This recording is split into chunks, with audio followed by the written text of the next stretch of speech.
Ladies and gentlemen, welcome to the RocaNews show. It is Friday, October 24th. I am one of the hosts, Max Frost. I'm the other host, Max Tui. And behind the computer is... I'm Rob. Let's go, Rob. We are going to get right into it today because we just put out a very interesting video yesterday. By we, I really mean Max over here. This guy right here, baby. About the Somalian capital of America, Minneapolis, specifically one neighborhood in Minneapolis. And there was some really interesting stuff in this video we want to dissect. So we're going to get right into this video. We're going to break it down, talk a bit about our experiences there, the two we had, and elsewhere around the country. But right before we get into it, you got anything you want to say?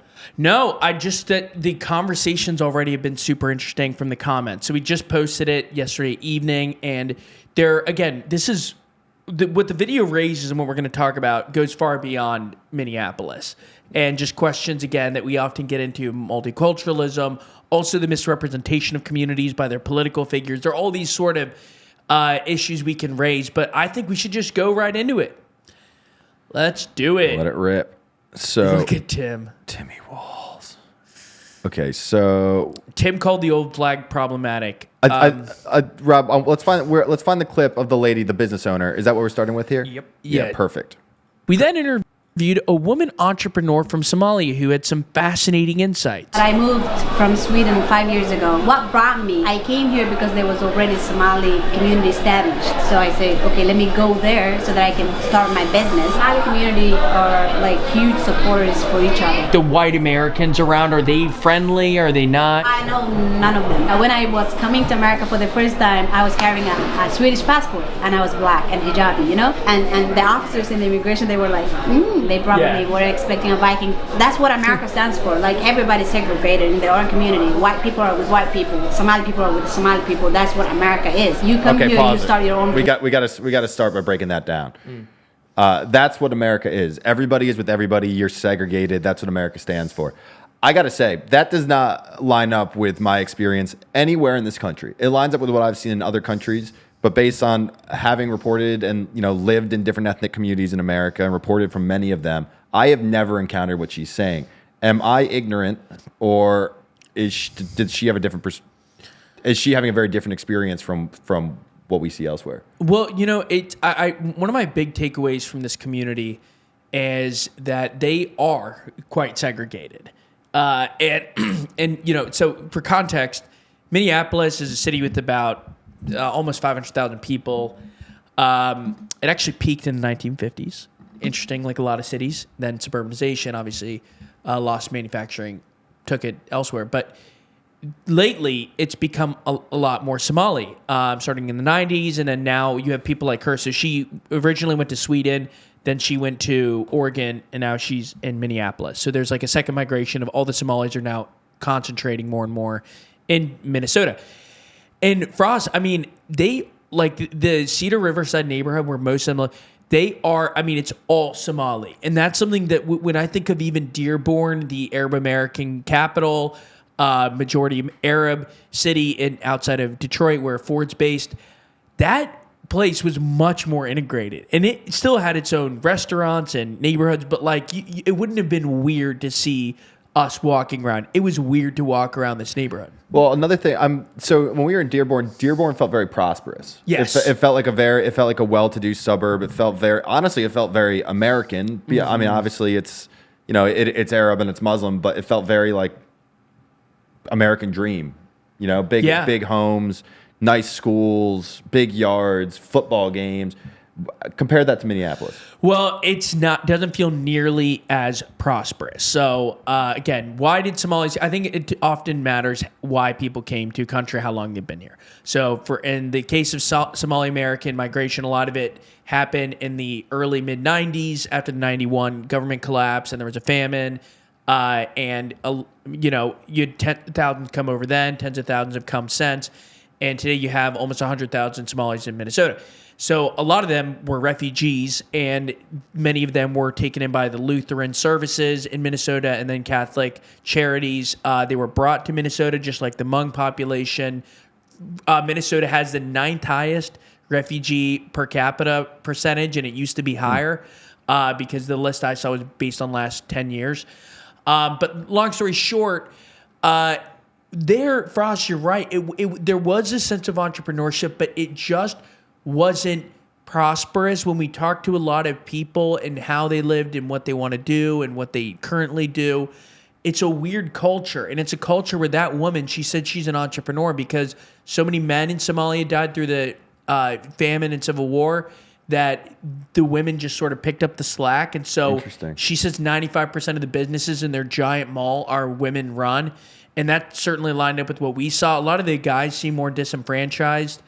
So it was a very interesting vibe, not nearly as prosperous. But that for her being someone, now it'd be one thing if she didn't speak English. You know, I understand. You know, some immigrants get here, they can't really assimilate. They can't really meet other people because they don't speak the language. Understandable, right? When our ancestors came here from wherever century ago, they couldn't just go out and start hanging out with white Americans, with American Americans because they didn't speak the same language. She speaks 100% fluent English. She says she does not know a single white person. That strikes me as shocking compared to, again, like here, when I lived in Jackson Heights in Queens, I was one of the only white people I would see living there. Yet those people, everyone I don't want to say embraces you, right? But you don't feel any different. You don't feel that out of place. You feel very kind of like with it, and they talk to you and whatever. It seems like it struck me that this is a very unique situation that she is saying. Yeah, and it's been interesting to see people's comments, and some saying that's antithetical to the American idea of segregated migrant communities. Others, whether in our comments or just the viewpoints we heard over there, they see it as, well, of course they're on their own. Other people are very racist toward the Somalis. And on Twitter, you certainly see a lot of people who are highly, highly critical. They say Minneapolis is becoming third world. They look at Ilhan Omar and Omar Fateh. And if I may say so myself, those two politicians have not done a lot of good for the reputation of Somalis in Minneapolis. I mean, Ilhan Omar is combative. She goes after white people a lot, and she'll use those terms. She's, has her own unsavory. She talked about how Israel has hypnotized America and we must break the spell. She says we need to be more afraid of white people. She says America's getting stupid. Like, that's their congresswoman. And that woman, by the way, we interviewed, idolizes her. So, Rob, can you keep playing the clip? I want to see a little bit more of this. Community, and you stay with your community. So people normally in America are not very fond of strangers. I think they just don't want to speak with somebody that don't share maybe the same beliefs. It's helping each and every Somali person. We have over 600 businesses, and 95% of those businesses are women businesses. But what I can tell you, Somali women are those who build the entire Somalia. Is there a conflict between Ilhan Omar's progressive views and conservative Muslim teaching? When it comes to us, basically my view, no. But then I don't know how somebody else can view her. I just applaud her. We love her. Like, as Black, African, Somali, Muslim, women, I look up to her, definitely. Yeah. She is what every Black Muslim hijabi woman want to be. What Ilhan Omar has said about white people, though, you got to imagine plays super well with someone like her. Like she's here. She's saying, white people don't want to mix. White people, essentially, when she's saying Americans, don't you think she's probably? Although, did you ask her about African Americans in Somalia? I'd be curious. I know you asked the other kids. Well, she said that she doesn't view herself as Black, and none of them do, and they view themselves as not fully Black, not fully Arab. And then some of the other people I've talked to, and by the way, that was after I said, "Can we get that on camera?" Because that's an interesting viewpoint. Her original way was, "I don't view myself as Black," and then she kind of did a more politically correct take of, we don't view ourselves as fully Black, fully Arab.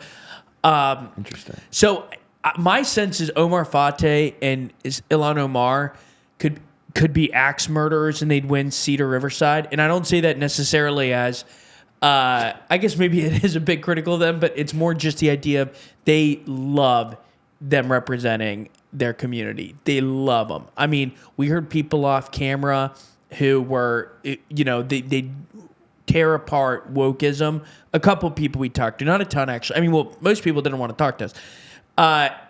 But then they'd say, "Oh, I love Ilhan Omar."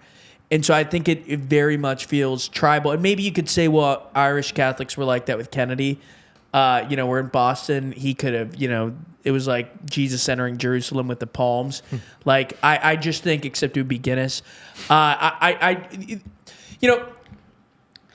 My biggest takeaway from her was that I could see some people, and I think this is a fair reaction. It's kind of like they're not friendly. And I'm like, I mean, the U.S. was unbelievably welcoming of Somali refugees. And to be fair, the Somali member of parliament, who, again, if you want to be cynical, he depends on boosting U.S.-Somali relations. We recently cut U.S. aid. He's trying to boost their reputation. He had like some lines like, and they will take up a gun to defend America. But he took a more grateful view, whereas she was like, they're not friendly. And I'm thinking, well, I mean, it was like the country that, was super welcoming. And anyways. That's interesting. I mean, especially, I've got a number of friends whose parents, whose dads fought over there in Somalia. So it's like my best, I'd say probably my best friend. Yeah, which is just interesting to hear. Like the contrast with this. I mean, you would think that there might be, I don't want to say like appreciation, but it's just interesting to hear her perspective compared to that of the guy at the end. Now, Rob, if you go to the back end of this video, we're turning to JD Vance with you didn't say thank you. Well, it's not even about that, but you would just like, do you think they know that? And maybe I'm misunderstanding something. Maybe what the U.S. did there, like Black Hawk Down, was a tragedy. Tragedy for America. It scarred the American people when that happened. You watch the movie's obviously horrific, a fantastic movie, but horrific story. Helping them fight ISIS. Yeah, ISIS, and now I know that stuff can get controversial, and obviously a lot of civilians have been killed. Vice did a documentary about that. But in terms of like the stuff like in the 90s, when Somalia was a war zone controlled by different warlords who were using food as a weapon, that's what created the famine, right? Then the Americans went in there, and it was, I would say, I think it was a true humanitarian mission, the best sense. This was before we were so naive and skeptical about this kind of stuff, I think. This was back Bill Clinton era, a lot of optimism, George H.W. Bush era. And yeah, Americans died over there. To my knowledge, I could be wrong. Rob, maybe you know something differently. To my knowledge, what the U.S. did in 1993 with Black Hawk Down was a purely humanitarian mission that ended up with the deaths of a lot of Americans. And I know nothing about that specific conflict, but I do know that the criticism en masse from people from other countries is that the U.S. often has a hand, if not is the primary destabilizing force in a lot of those conflicts through sort of economic imperialism, and that would be kind of I'm not putting words in these people's mouths, but that's the thing you hear from people that you go, well, America helped you, but they go, well, but also we might not have needed your help if you didn't cause the problems in the first place. Yeah, which of course, totally valid perspective. Although I believe what happened in Somalia was it was a communist dictatorship, and then when the Soviet Union collapsed, Somalia fell into warlordism, like Afghanistan did in the 90s when the war ended there against the Soviets.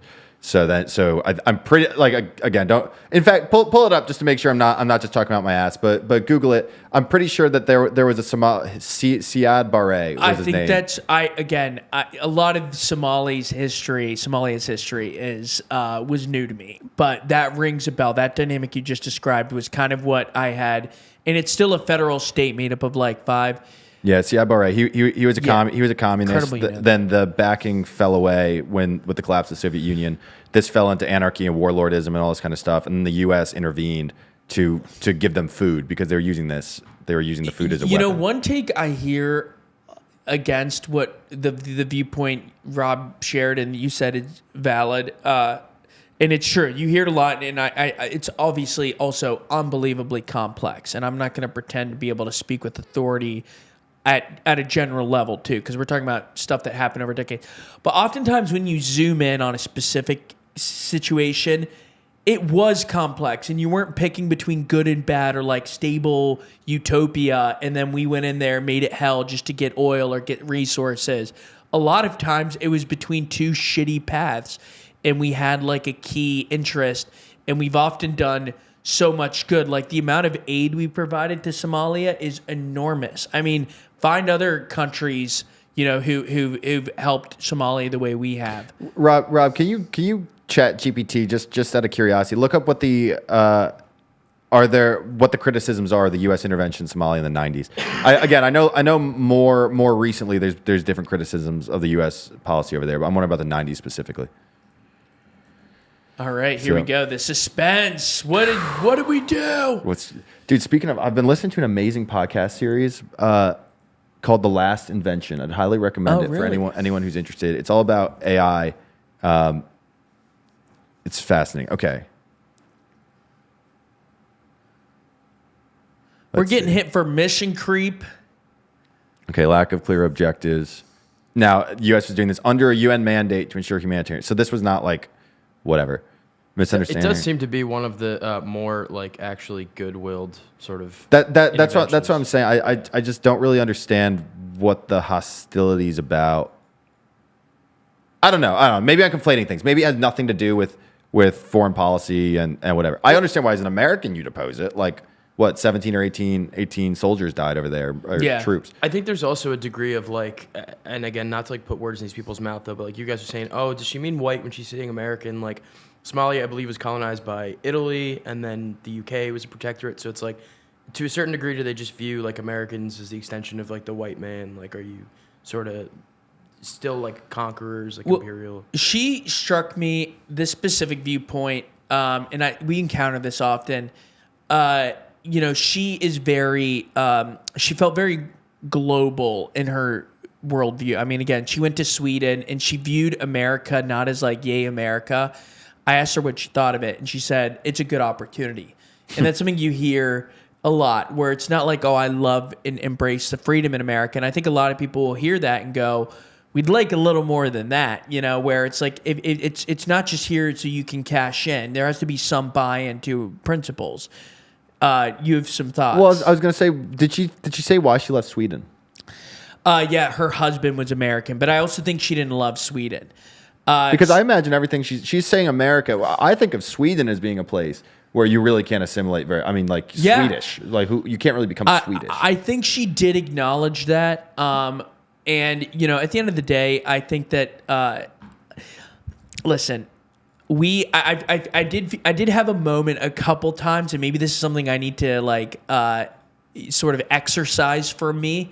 But I did have a few moments of, I felt like there's a disconnect with the second generation and the first generation. The first generation did seem more appreciative and did seem glad, and they had seen the horrors of war. They escaped famine.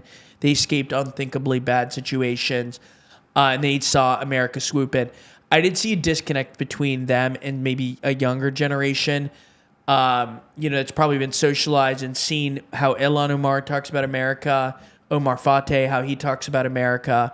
I think there's a bit of a disconnect in terms of how they view it. And keep in mind, Omar Fateh was born in D.C. Ilhan Omar has been here for a long time. She was born in Somalia, though, right? Yes. I think she was. And then she came over a long time ago. And then in 2009, allegedly, her brother came in and she got him in by marrying him. That's the accusation that the Daily Mail reported. Her brother. The accusation is that Ilhan Omar married her brother and helped them commit immigration fraud. Well, she's been married 4 times, I believe, or three or four times. But wasn't there a scandal with her current husband? Her current husband's a lobbyist or runs a political consulting. Got a lot of money, and then her net worth allegedly went up to $30 million, according on the latest disclosure. But That's she wild. said that was from like a separate VC investment or something. I think he has a fund. There's like a weird situation. She did have a defense of it. But yeah, I guess we always hear this stuff about and it's very much popular on like the far right now, I think, and far left, obviously, of like America, the big bad evil empire. And I've never found, every time I hear really people who know the nuances, it's never that simple. It's never that simple. I just find it interesting that and again, I didn't even intend to talk about this long, but I think it's an interesting conversation. Yeah. She came to Oregon. You said Portland? I don't know where, but I Oregon. presume, yes. Oregon and then Minneapolis, 2 extremely progressive, pro-immigration, pro-refugee places. I mean, unless she was out in the boonies of Oregon. Yeah. I mean, so which is interesting that her perception would be this way, because I would think that these are places that would bend over backwards to try to welcome. I mean, again, you literally had the mayor of Minneapolis in that video, right? You got that clip of him saying, "This is your city." Yes. Like that's not exactly saying you're not welcomed here. The way that she seems to be saying. So it's just interesting where she would get that perception from. And again, I'm not trying to undermine her opinion in the slightest. Like she's very much, I don't want to say she's entitled. Obviously, she's entitled to have her opinion and whatever. It's just interesting to me that her perception would be so negative. I wonder what experiences. I wonder what specific experiences she's had that led to that. Because again, it just doesn't align with what we've seen elsewhere in the country. Well, it's also interesting if. This is me pouring some lighter fluid on the culture war side of it, but her business that she started does a few things. It allows Somalis to get LLCs. She helps them basically with all the paperwork because a lot of people don't speak English, and she just helps them get it done. But the big thing she does, and that buildings on businesses on every floor of that mall do, is they help people send money back to Somalia. And remittances, those payments, are something like 17% of Somalia's GDP. And there was a 2000, something in the 2010s report. There's no new reporting on this. It was from a survey that found that 80% of Somalis in Minnesota send money back to Somalia. And so a huge part of their economy, I think it's one of the highest percentages of any country in the world, are basically people who come to America, they make money, and they send it back to Somalia. Dude, this is... So in the video, you interviewed the parliamentarian, said he came from a state called Puntland, Yes. whatever. Dude, the head of security for Puntland follows us on Instagram. What? Yeah. He That's followed hilarious. early Roka, he followed it, but I just remember being like, what? And I screenshot it at the time. I bet I could find it in my photos. Yeah, again... So the Somali Roka connection goes deep. Again, not to use her as a punching bag, because she was very nice. Nobody else was talking to us in the building. And we're not even using her as a punching bag. It's just an interesting perspective to treat seriously. I think also she just felt, I kept saying that global world, she didn't even view herself almost as permanently an American away. Like it did not feel that way. And I think a lot of people do sort of buy the sort of globalist view of how, horrible a lot of the Western powers are, and how we need to clean them up, and they need a revolution. That's certainly how Ilhan Omar and Omar Fateh view America, and that they view it as yeah, you may have helped us out, but you screwed shit up over here. And I don't know. That to me doesn't match my understanding of Somalia's history, but maybe I'm just one of those white, conqueror. I don't know. You were, yeah. Well, okay, let's not dwell on this for too long. Just real quick, I just want to say, Frost, it's just interesting to juxtapose this with when you were in Canada, in Brampton, and how those immigrants kind of reacted from India and Africa, saying, oh, we're so grateful, we love the Canadian government. So grateful. They provided all this stuff for us, and it's just interesting to see that juxtaposition. I'm telling you, this is why I just find it interesting. I'm really not, I hope she sees this. She doesn't at all think I'm trying to criticize her. I just find it really interesting. I mean, it's a very different perspective from what we've encountered across the country. And I understand it's very easy. I'd certainly say I'm not someone who is 100% supportive of anything the U.S. government has done or is doing. I mean, if you look at half the videos we've made, right, it's dissecting failures, right? It's often looking at economic failures, right? The way people have been left behind across the country, looking at, the impacts of inequality on different places. Look at, we write all the time about the abuses of free speech and so on and so forth. So you're not going to find the sympathy there. Even the videos we did in Pakistan, right? We capture those people's perspective, very critical of the U.S. So I'm not trying to defend that, but one thing I do feel strongly about, having traveled all over the place, is the U.S. does a phenomenal job of integrating people, and that the expectation when you come to America is that you become an American. And this is the quote where have you seen that? Is it FD or no? It was Teddy Roosevelt. The Teddy Roosevelt immigration quote, famous quote about how the U.S. will welcome everybody if you become an American. Oh yeah, yeah, Rob, you got it right there. And I got another quote I just texted for after this. So yeah, just to read this out for those who are listening, this is what Teddy Roosevelt said, quote, "In the first place, we should insist that if the immigrant who comes here in good faith becomes an American and assimilates himself to us, he shall be treated on an exact equality with everyone else. There goes the ad. Oh, come on, Amazon. For it is an out. Yeah. Where is it? For it is an outrage to discriminate against any such man because of creed or birthplace or origin." Like that, I think America does a very good job with. And then Roosevelt continues to say, "But this is predicated upon the person's becoming in every facet an American and nothing but an American. There can be no divided allegiance here. Any man who says he's American but something else also isn't an American at all. We have room for but one flag, the American flag. We have room for but one language here, and that is the English language. And we have room for but one sole loyalty, and that is a loyalty to the American people." Now, I'm not somebody who says we need to take this to the extreme end, right? Like, I have no problem with someone coming here and saying, and maintaining, an affinity or an affiliation to the country they came from at all. I mean, I don't. It's never been that way. Italians still love Italy. Even, Italian Americans still love Italy. Irish Americans still love Ireland. There's not that. However, his point there, you must seek to become an American, I think is something that has been very beneficial to the country, because in Europe, where the dominant idea is multiculturalism, which is to say you have many different cultures in one place. It has not worked out as well. It's evident when you go to those places. Our system in assimilating immigrants is better. I also am struck by something else in that quote. It's antithetical to the right-wing view embodied by people like Matt Walsh today, where he doesn't really view he's feuding with Mehdi Hassan and other people, and he's like, "You're not American. You're not as American as someone who's been here a long time." And this Teddy Roosevelt quote is, no, once you're here and you accept American values and you are American and you come in good faith, you are totally American. Like, so in a way, it's in between the sort of two sides. And I want to pull up this Alexander Hamilton quote because to me it explains a little bit. If you go to admit, maybe we can search for to admit. And, you know, the quote here essentially, I think, reflects why... here we go. To admit foreigners indiscriminately to the rights of citizens. The moment they put, this actually might not be the right quote, not to do it, but the point is, he has a quote about how a key thing in immigration is you can't mass welcome at once because then you'll have a situation where it goes from 0 Somalis in Minneapolis to something like 60,000 in just that area. And then, of course, they'll consolidate and have their own restaurants and speak their language. And we heard most people speaking Somali there. Well, which again, this is something that I think critics would like to say that this is like a white conservative talking point. If you go out to these communities, this is what you hear. Totally. This is in Brampton when we spoke to a Pakistani guy he had been born in Pakistan, I believed, but his parents had come to Canada in the 60s, I think he said. And he said the same thing. He said what's happened is so much immigration happened so quickly, it changed the way there's no longer a need to assimilate. Because when he came, he said for his parents to see people walking around in traditional South Asian dress in Canada, yes, it would have utterly shocked them. They would have thought it was impossible. And because they believed that when you came, you submitted to the Canadian culture, whatever that was.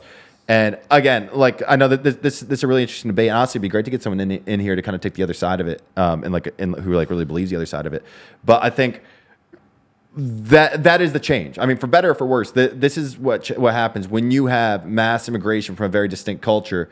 Then again, mass immigration. Yeah. Right. Immigration, unlimited amounts, has never been an obstacle to assimilation. I believe it's when you get enough people that people can exist in their own bubble. What the guy in Canada said, the Pakistani guy, he said what's happened now is the bubble has become so thick that government policy does not penetrate it. That the dominant culture has shifted from Canadian to South Asian, and specifically their Pakistani that he was talking about. And he said, therefore, whatever the government says, it doesn't get through. And one thing that's worth noting in Minneapolis, they have female genital mutilation. The fact that that's existing in the United States right now and they can't outlaw it because of opposition from places like this is pretty shocking. I will say this. So there are two parts of this. The one part that I don't think is maybe not worth debating. You can obviously debate it, but in our experience of traveling far and wide, I think her point about American segregate is simply wrong. There are some communities where it's truer than others, but it does not match the overwhelming experience we have in this country. Yes, they'll consolidate lightly, and there will be neighborhoods, and you'll have a part of New York that might be more Italian. You have different parts of Staten Island that are still but it's not like this is the block that's for Mexicans. This is the block. That's just not true. And certainly, beyond, like in schools, at work, it's not segregated. The part I think that's interesting, and I guess a counterpoint in her defense, is look at Miami. Miami took refugees from Haiti, and the Haitians are less, I'd say, assimilated, but in Cuba over many decades. And today it's arguably the most vibrant, big city in the U.S. in terms of its trajectory, in terms of its both in crime and economics. So you think about that, maybe, like, and the Cubans still speak Spanish. Like, is there a double standard here? The Cubans still speak Spanish, but I think they'd say they're very American. Based on my experience, I mean, just what I know. I mean, you know much better than I do, so I'd ask you. Yeah, don't you think? I do think they're extremely patriotic. I think that is a difference, but I think that I guess the idea of mass migration from a poor country coming in with not much, it can be done in a way where it ends up becoming a vibrant community, but the difference is when we walked into most Somali places, it was Somalia flags and Palestine flags, like everywhere. And so I think it's less of maybe the good faith, but at the same time, who knows? Maybe if we toured Little Italy in the 1920s, we would have been, look at these people who are sending money back to Sicily and who are darker skinned and who speak a different language. And yeah. Rob, can you pull up some pictures of Little Italy in the 1920s? I want to see if there's any flags there. I love this. This is such an interesting topic. It really is. It's just like, I will say this on Cuba, Miami, like the Cubans and the Dominicans have like shaped American culture because they've integrated, and like they're now kind of part of American culture because of that. I don't see any Italian. Well, there it is. Case closed. They never had Italy flags. They hated Italy. I mean, the other parallel I saw, and I was actually like flirting with writing a piece on this, is when we went to Little Italy for the mafia story, he was showing a bunch of newspaper clippings of how Italians were discussed, and one of the things they always got on was their weird crimes, and it always where they had organized crime. And I think the parallel, there are a lot of stories in the Somalia area of like sexual assault and men kind of getting protected who commit sexual assault. In the next video, because we didn't want to put it in this because it would have been too much culture war bait, and we talked to a guy who is, he's like a biker nomad, but very well spoken. He says, and we looked up this case, and he was with a friend, that he came upon a girl who had been sexually assaulted in a ditch on, like around this time, I want to say 6-7 years ago. And the man who did it was Somali. And he escaped justice for a bit until they found a match. By the way, this guy who was telling us all this hit two groups at once. The Somalis for protecting this dude, but then also the cops for being incompetent. Like, we did hear that everywhere. They do not like MPD. And this guy kept saying, listen, I have nothing against Somalis. He would always preface it. And then this guy committed sexual assault again, and now he's in trial. And so the case is ongoing. He gave us the case number. I still haven't looked it up because he didn't want to give it. And I think the girl's name was Melissa, but he didn't want to give up all the details. The point is, the girl's a minor and all this. And like, that's a story you've seen in other cities in the West where objectively in England and France and Germany, the number of sexual assault cases have soared because it's treated differently in different cultures. Well, dude, this is the hardest thing, man. This is what, when the moment you start talking about this stuff, people's alarm bells start ringing as Totally. the dog whistle, racist, whatever. But I mean, the grooming gang thing, you can't overstate. I know it's not the same. I'm not trying to. I know. Yeah. But it's similar kind of deal, right? What we saw, we just put this other video from the grooming gang capital of the UK. That's not a term we came up with. That's a term that they came up with. But the thing is, everyone who wants to talk about it and who wants to say it's not true and this and that, whatever, everyone there said the same thing. The reason this happened is because the police were too scared to identify the perpetrators as Pakistani, which is what happened. And then somebody even commented on the video or sent us an email or something saying the fact that you guys would focus on the Asian, the Pakistani side of this, when 93% of grooming gang perpetrators in the US and in the UK are English, which is just not true. It's just, but people were like, but anyway, the thing is, these are major topics. The issue is once you start talking about them, people start to get, again, their alarm bells go off, and it becomes very, very tricky. I remember, go ahead. I was gonna say, I think the Somalia video did a fantastic job of really not taking sides on this stuff at all. If you look at the comments, you have a mix of people who are like, a mix of people who, other Somali people or progressive people who are really praising the video and saying, whatever. Then a mix of people, criticize. Like, you have both things there very well. I thought that the comments skewed pro-Somali.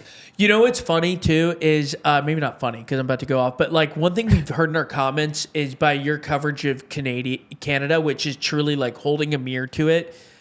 They're like, is this a hit job on immigrants, which is just so left. I mean, I think the way we approach immigrant communities is incredibly fair, but like that's the kind of decision where we watched Turning Point USA's video on this, and it was just laughably biased against the Somalis. It only aired their dirty laundry. It talked about crimes, and it was like a Somali takeover vibes. The music was different. Like for this one, we could have easily included some of these stories that we heard, and we chose not to. Not because we were scared of it, but we didn't feel it was reflective enough and it wasn't core to the story. But that's a kind of decision where we encountered organically a story of someone talking about a sort of like Somali, and he had said there were other cases like this that often get buried in this area because of the fear of blowback and division. So anyways, that just goes to show to anyone who thinks we're trying to do hit jobs, we are not.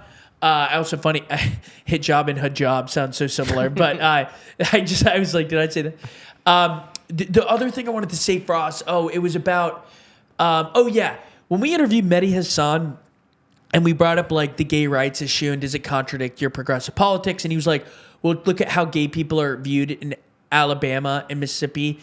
That moral equivalence is so absurd. You know, there aren't open hangings of gay people or stonings or throwing off a building. You can publicly be extremely gay in Alabama. I don't know what extremely gay means, but you can publicly be gay, obviously, in Alabama. Is there some discrimination? Absolutely. Is there some hostility? Absolutely. But in terms of letter of the law and the practice of it, it's absurd, and it goes to speak of such ignorance. And when I think of this, like, there are objective numbers. If you try to equate, like, if you think about cousin marriage, people will say, well, think of Alabama versus Arab countries. It's not even comparable. I think cousin marriages in Alabama are like 0.2% or something. I remember looking it up. It's a tiny number. In a lot of Arab countries, in Saudi Arabia, it's like, what, 40%?